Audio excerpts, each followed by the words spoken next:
semua menyatakan sepakat untuk menaikkan saudara PG menjadi tersangka. Setelah ditetapkan sebagai tersangka, maka akan dilakukan pemeriksaan lagi sebagai tersangka. Ya. Dan saat ini Pak Ramadan, posisi Panji Gumilang di mana, Pak? Ada di Bareskrim. Kami pastikan yang bersangkutan kan ditangkap. Itu tentu diamankan di Bareskrim dalam rangka pendalaman pemeriksaan sebagai tersangka. Seorang pimpinan pondok pesantren yang sudah puluhan tahun ini, besar juga. besar, pasti memiliki misi dan identitas yang jelas.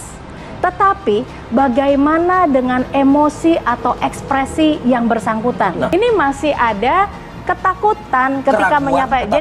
Jadi masih ada rasa takut. Berarti artinya kalau tadi dari level identitas kita turun lagi ke bawah dengan value dan belief seseorang. Jadi tersangka kasus penistaan agama, Panji Gumilang langsung ditahan. Tak disangka oleh Panji Gumilang, momen berpamitan dirinya kepada para santri dan karyawan Al Zaitun sebelum berangkat untuk dilakukan pemeriksaan bakal menjadi pertemuan terakhir. Panji Gumilang kini telah ditahan di Bareskrim setelah ditetapkan sebagai tersangka. Anak-anakku sekalian, para pelajar Zaitun dan ustaz, para karyawan dan nasional. Pagi ini saya mau ke Jakarta.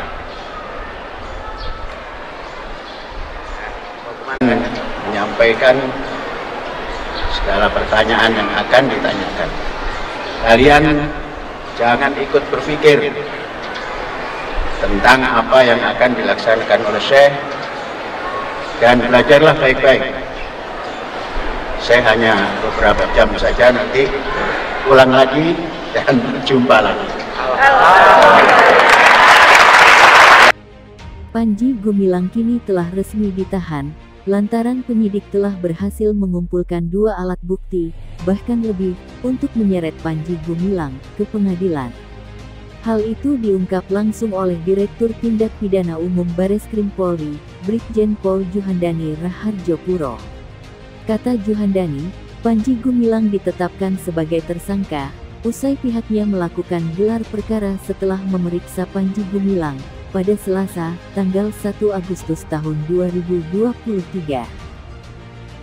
Nah, ini seperti disampaikan oleh Dirpidum, kita membutuhkan 2 alat bukti ya.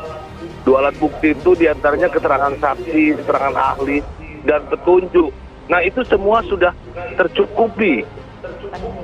Bahkan lebih ya, hasil dari gelar perkara setelah pemeriksaan saksi kemarin. Sehingga penyidik menerapkan pasal 156A tentang penistaan agama, kemudian juga dilapis dengan Undang-Undang ITE dan Undang-Undang Nomor 1 Tahun 46 tentang Peraturan Hukum Pidana. Sehingga tadi malam yang bersangkutan ditetapkan sebagai tersangka.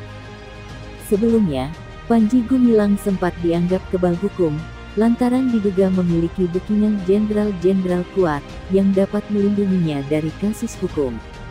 Namun kini, Dedengkot Ponpes Al Zaitun Panji Gumilang, terancam mendapat hukuman 10 tahun penjara.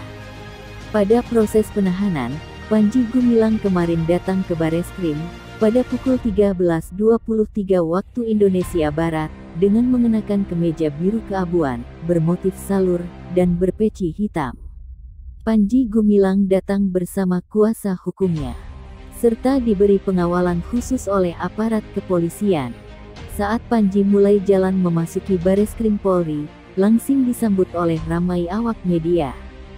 Suasana pun menjadi ricuh berdesak-desakan. Brigjen Juhandani mengatakan, sebelum menetapkan Panji Gumilang sebagai tersangka, polisi juga telah memeriksa puluhan saksi dan juga ahli. Bahwa proses penyidikan sampai dengan saat ini, penyidik telah memeriksa 40 orang saksi dan 17 ahli, di mana penyidik sudah mendapatkan berbagai alat bukti, ujar Juhandani. yaitu alat bukti elektronik, maupun keterangan ahli untuk menetapkan tersangka. Setidaknya penyidik sudah mengumpulkan 3 alat bukti, tambah 1 surat, ujar Juhandani. Jadi memang kita menggunakan, disitulah menggunakan ahli agama, Mbak ya. Dalam agama itu kan ada namanya fikih, ada namanya akidah. Kalau akidah ini kan norma-norma yang memang sifatnya absolut mutlak. Seperti contohnya agama Al-Quran. Al-Quran itu adalah kitab suci ya.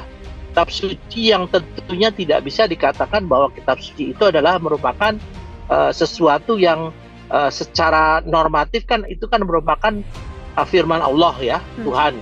Tapi dikatakan itu adalah karangan ataupun daripada Nabi Muhammad SAW.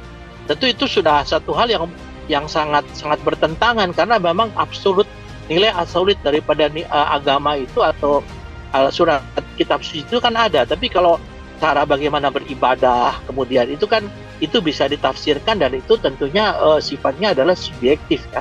Saya kira mungkin yang digunakan di sini adalah yang memiliki nilai absolut ya, seperti Al-Quran, kemudian yang lain-lain yang mungkin tentunya penyidik sudah memiliki keterangan dari para saksi, termasuk saksi ahli, dan itu dikuatkan dengan hasil lapor ya. Lapor itu adalah sesuatu fakta yang tidak terbantahkan. Saya kira itu yang akan menguatkan seseorang itu bisa ditetapkan sebagai tersangka. Diketahui, Panji Gumilang dilaporkan Forum Advokat Pembela Pancasila atau FAPP ke Bareskrim Polri pada Jumat malam, tanggal 24 Juni tahun 2023. Panji dilaporkan atas kasus dugaan penistaan agama. Kasus pelanggaran pidana Panji Gumilang belum berhenti di penistaan agama saja. Masih ada kasus tindak pidana pencucian uang yang diduga dilakukan oleh Panji Gumilang bersama anaknya yang merupakan pengurus di Yayasan Pesantren Indonesia. Jika kasus penyidik menemukan bukti keterlibatan Panji Gumilang dalam kasus TPPU ini, maka hukuman Panji Gumilang juga terancam makin berat. Kasus pencucian ini sedang dalam tahap penyelidikan. Bareskrim juga telah melakukan koordinasi dan diskusi dengan tim dari PPATK hingga ahli TPPU. Kemudian kalau dikaitkan dengan masalah tindak pidana pencucian uang, tentunya yang predikat crime yang akan bisa dikenakan adalah terkait dengan masalah penipuan, pemalsuan, penggelapan maupun pemerasan.